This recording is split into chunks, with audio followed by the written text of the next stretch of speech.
What's good, TMG fam? It's your boy L, and I'm back with another reaction. Listen, man, we got some CCTV footage about to go down. This is 5 scary CCTV footage with disturbingly dark backstories. Now, for those of you who don't know what CCTV stand for, because there's always that person, instead of going to look it up, they just be complaining in the comment section. Y'all know that person, yes, they live here.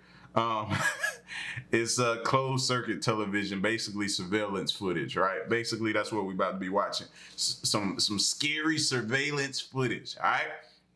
So if you're new to the channel, hit the subscribe button and hit the subscribe button like you mean it and join the fam. Here we go. Doom. CCTV cameras have come a long way over the last few years, and they're a great way of monitoring people and places, capturing crimes on camera, and monitoring day-to-day activities in homes, businesses, or public places. But all we care about is the crimes that they capture on camera, right? That's all we care about. However, sometimes they record things that are not comfortable to watch. Many times people do things thinking they are not being watched, but they are, by CCTV cameras. That is the case for many of these videos.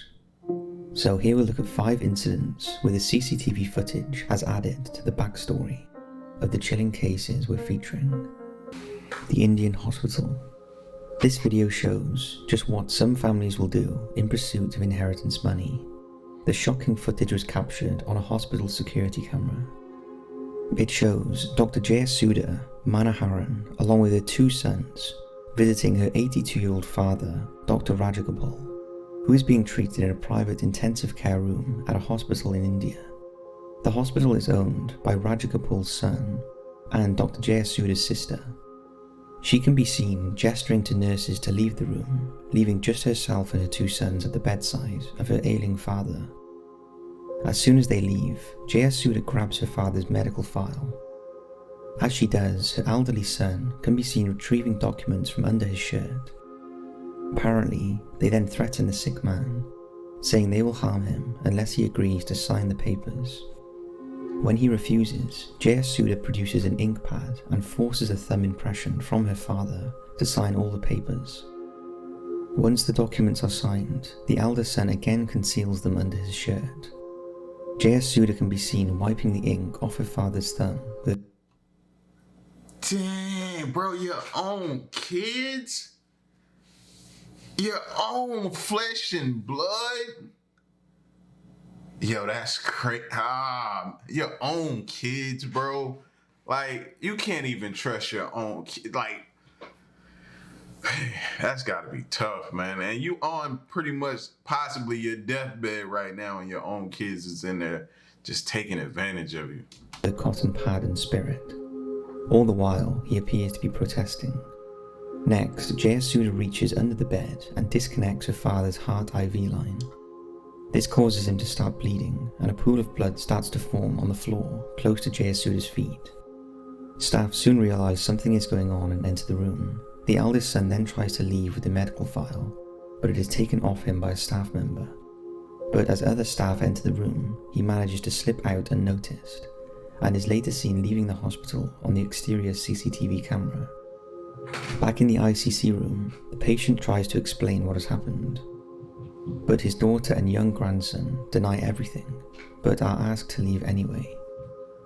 But as Jayasuda gets off her chair, the disconnected IV falls to the floor, and she tries to tuck it under the mattress.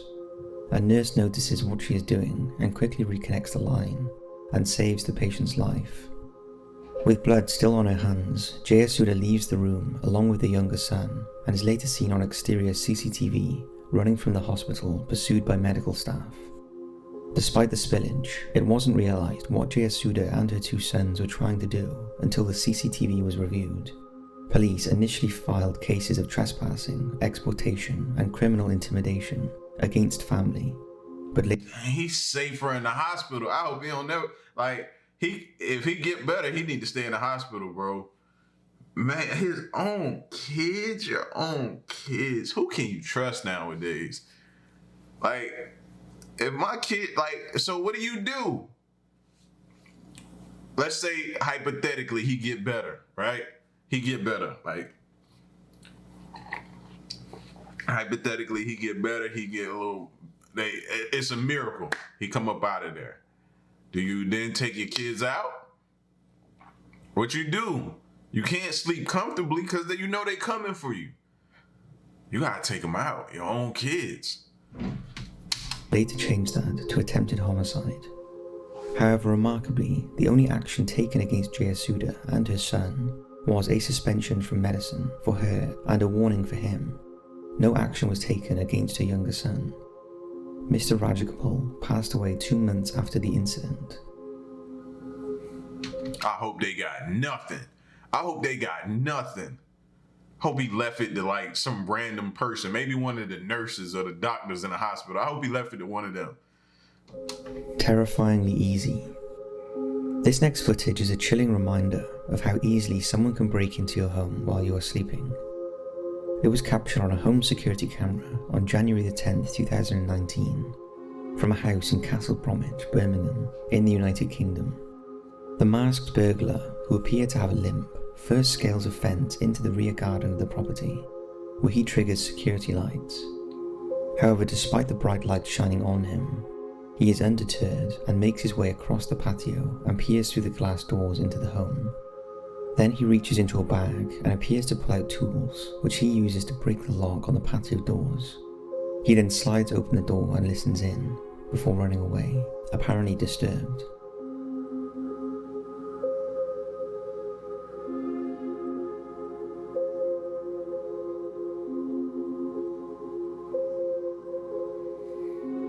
Seconds later he returns, and this time he enters the house and starts staking the place, but again is disturbed, apparently by a house alarm, and makes a run for it. The homeowners were horrified at the ease in which the burglar was able to enter their property as they slept upstairs, and if their alarm hadn't gone off, the outcome could have been very different. The footage is a stark reminder of how important it is to protect our homes and keep people like this out. All he'd have heard was that 12 gauge of mine. He'd have heard that. He'd have heard us loading up the mother joints we got two upstairs. Like, you break in here if you want to. Soon as you reach your head inside that door, oh, that's all we need to see. Up, you inside? That's it. That's it. John P. Wheeler III. John P. Wheeler III, known as Jack, was a highly respected former army officer who held many highly ranked military and government positions. Most notably, he was a former presidential aide to the Ronald Reagan, George H.W. Bush, and George W. Bush administrations. He was also a chairman of the Vietnam Veterans Memorial Fund, and in his later years, he was CEO of the Vietnam Children's Fund. So how did this jack of all trades end up being dumped in a landfill? On December 30th, 2010, 66-year-old Jack was spotted disheveled and disorientated in downtown Gilmington, Delaware, wandering around the Nemmers building on 10th and Orange Streets. He was offered assistance by several individuals who were concerned for his well-being, but he refused. Take a look at this disturbing footage.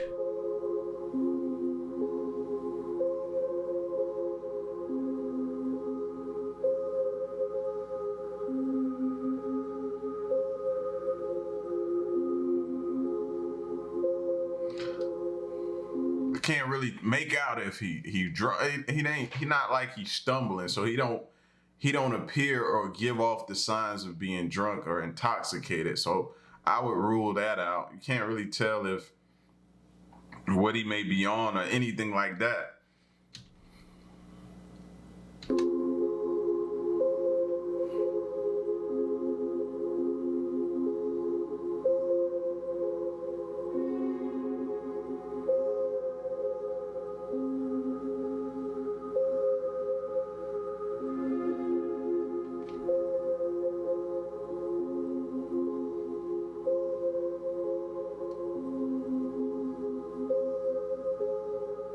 Just 14 hours after this footage was captured, Where your shoes at, bro?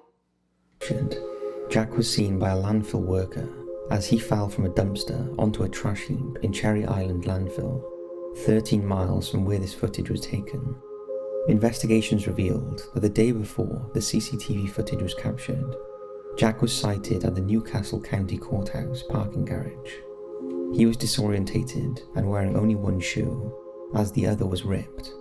He attempted to gain access to the parking garage on foot, telling the parking assistant he wanted to warm up his car before paying the parking fee.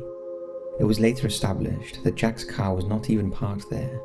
He looking like he, you know what I'm saying? He trying to see if he sees somebody or somebody might be after him or something. Like, he shut the door, he came back. It's strange. Strange. I can't make it out though of what he could be doing. It was in a different parking lot near Amtrak train station. It's also claimed that 40 minutes before the parking lot sighting, Jack walked into a chemist in Newcastle, looking upset, and asked the pharmacist for a ride to Wilmington. The pharmacist offered to call a cab for him, at which point Jack left the store. As far as anyone knew, Jack had no health problems that might be related to such uncharacteristic and bizarre behaviour, although there are several conditions that might explain it, such as mental illness, heart problems, stroke, stress, or a problem with medication. However, after Jack was recovered, it was revealed that he was assaulted with a blunt instrument, and his demise was not related to any of the conditions mentioned. I told y'all, I wasn't buying the whole some kind of illness or anything like that. The way he kept looking, and he kept looking, you know, and he kept looking, it made me think like he might have known something was about to go down. I don't know. But it just didn't come off as the whole, you know what I mean, like an illness, like he was disoriented or, you know what I mean, he Alzheimer's or something like that. I just didn't, it could have been, but I just didn't get that. To date, the case is a complete mystery and remains unsolved. All they have to go on is the CCTV footage captured in Wilmington.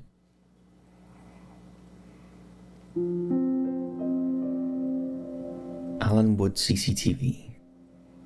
Lound in Lincolnshire, UK, is a tiny rural hamlet approximately 16 miles from Peterborough, in the middle of the English countryside. However, in 2009, it became the location of one of the most senseless, unprovoked attacks in British history on a man in his own house. The victim was 50-year-old Allen Wood, described by friends as a laid-back, easygoing man. I was about to say, he looked like somebody we all know. He looked like, you know what I'm saying? Could be a neighbor, a friend, co-worker. He just looked like a regular dude that somebody we all know. Who worked hard and enjoyed the simple things in life. Allen had a passion for photography and motorbikes and was the proud owner of a black Triumph Speed Triple. His social life centred around visiting the Willoughby Arms public house in nearby Little Bytham. Allen lived alone since separating from his wife in 2003, although the pair remained on friendly terms, and since 2006 he had worked the night shift at his local Sainsbury's in Bourne. There was nothing in Allen's life to suggest he had any enemies, but on Saturday, the 24th of October 2009, Allen was seen leaving the Willoughby Arms to head back to his home in Lound. 3 days later, a friend visited his house and found his body. When the police were called, the sheer brutality of the sustained attack on Allen shocked even the most hardened officers. We cannot go into too much detail due to YouTube's sensitivity regarding these topics, but the attack was ferocious. In the days after the attack, it was established that the offender injured himself and left blood at the scene. Forensic analysis of the blood gave detectives a full male DNA profile. This had been run through the National DNA Database in the UK and around the world, but no match has been found. It's always been believed the motive was financial, and in the days after the attack, it was established that Allen's bank cards had been used in Bourne and Stamford at ATM cash points. After investigators trawled through thousands of hours of CCTV, they discovered these chilling images of a man using Allen's bank card. It's very likely this is Allen's attacker. He appears to be 5'9" to 5'11" in tall, dressed in a smart casual manner, and appears to be wearing a distinctive striped scarf. It's also been noted that he has an unusual walk. and experts outside of the force have come to the conclusion that he limps due to his right leg being slightly longer than his left leg. It's not believed he is local and is possibly someone who travelled to the area for work from another country and has since returned home. Detectives also found suspect footprints at the scene that match Converse trainers with the help of Converse in the USA. The print type has been narrowed. That's crazy, bro. They can take the blood from the scene and match it and come up with a shoe brand that you were wearing when you committed the crime. Bro, fam, that's next level right there to me. Down to these two styles. As with all these Yeah, he need to go to jail. Who wearing them? types of cases, if you have any information that could lead to solving the case, please contact UK Crime Stoppers. There is currently a £50,000 reward. Mahmoud al-Mabhouh. Mahmoud al-Mabhouh was one of the most wanted men in Israel. He was a senior Hamas military advisor and suspected of being involved in the 1989 crime where 2 Israel soldiers in Gaza were attacked. Amongst other things, he also played a crucial role in obtaining weapons for illegal organizations. Over the years, many people had tried taking his life, and it's fair to say that he was living on borrowed time. While on January the 19th, 2010, at 3:20 p.m, he arrived at Dubai International Airport. He was travelling without bodyguards and was en route to Bangkok. Unbeknown to him, his every move was being monitored by at least 11 Mossad agents. At 3:25, he checked into a luxury hotel using a passport issued in his own name and was allocated room 230. CCTV footage shows him being followed to his room by 2 men wearing tennis gear and holding rackets.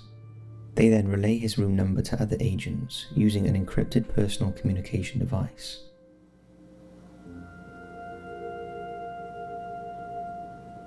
At around 3:23 p.m, he leaves his room and is followed by at least 2 agents, although it's unknown where he went. During the course of the afternoon, more agents arrived through Dubai Airport, some of them checking into the hotel, others checking into nearby hotels. Hey, man.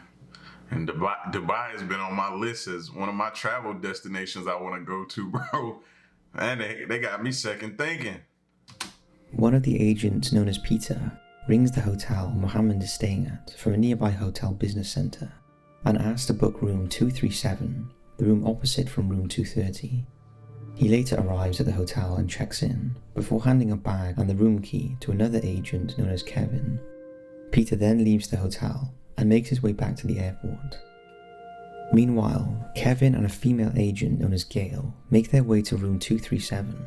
They are then joined by another heavily disguised... Look how orchestrated this is, man, and planned and thought out and precise. ...man. Gail then leaves the hotel and hands bags over to agents waiting in the hotel car park. At around 6:32 p.m, the assassination team starts to arrive in twos. There are 4 in total.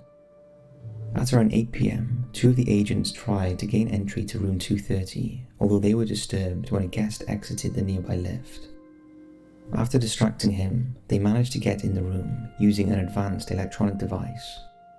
At 20:24, Mohammed arrives back at the hotel and goes to his room, where 4 hitmen are waiting for him. Oh. Outside the room, Kevin and the female agent monitor the corridor as the hit is silently carried out.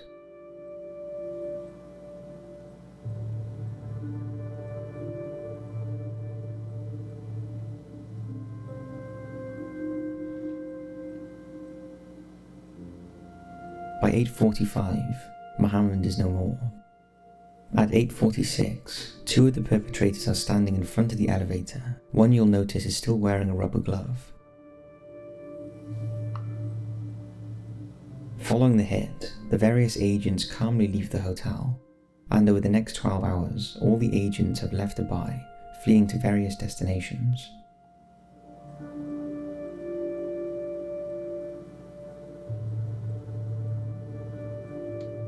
Assassinated that man. Like, that's what you call an orchestrated hit. At around 9 p.m, Mohammed's wife calls her husband but gets no reply. The next day, Wednesday 20th, he fails to check out as expected, and when hotel staff investigate at 1:30 p.m, they find him in his hotel room. The door was locked from the inside. Initially, Dubai authorities believed he had passed away of natural causes, but after tests, it was established that he had been injected with a fast-acting muscle relaxant. He was then electrocuted and smothered with a pillow. There were signs that he had attempted to resist the attacks, but the paralysis caused by the muscle relaxant would have made it impossible, although he would have remained 100% conscious. After reviewing the CCTV footage, they believed that at least 11 operatives were involved in the hit, all travelling on fake or stolen passports from various EU countries, including Britain, Ireland, France and Germany, and one from Australia. The operation was meticulously planned by the Israeli intelligence service, Mossad, by a professional team that was highly skilled in these kinds of activities. In the years and months following the operation, arrests have been made, but no one has been convicted. Thanks for watching, and as always, we'll see you in the next video. Arrest made, no convictions. Arrest made, no convictions. Yo, you just witnessed an orchestrated hit get carried out, and they still can't convict anybody from it. I mean, you got video of them standing at the elevators. That's about them checking into the hotels. And that's it. Which is weird. Why is there no cameras in the hallway towards the doors? Not facing, but in the hallways to show them going into his room, at least. It's like they almost planned it perfectly. They knew the right hotel. That was the right hotel to be in because the camera situation. You could tell the one lady, she was wearing a disguised wig, and you're not like, this is crazy, bro. Crazy. That's some movie type stuff there. What we just saw right there is normally done in seen in movies. I ain't never seen nothing like that or heard nothing like that. That's crazy. Y'all get at me in the comment section, man. Let me know what y'all think. Leave a like, share the video, subscribe, and stick around and stay tuned, man. Until the next reaction, I'm out. Peace, y'all. Stay solid. Hey.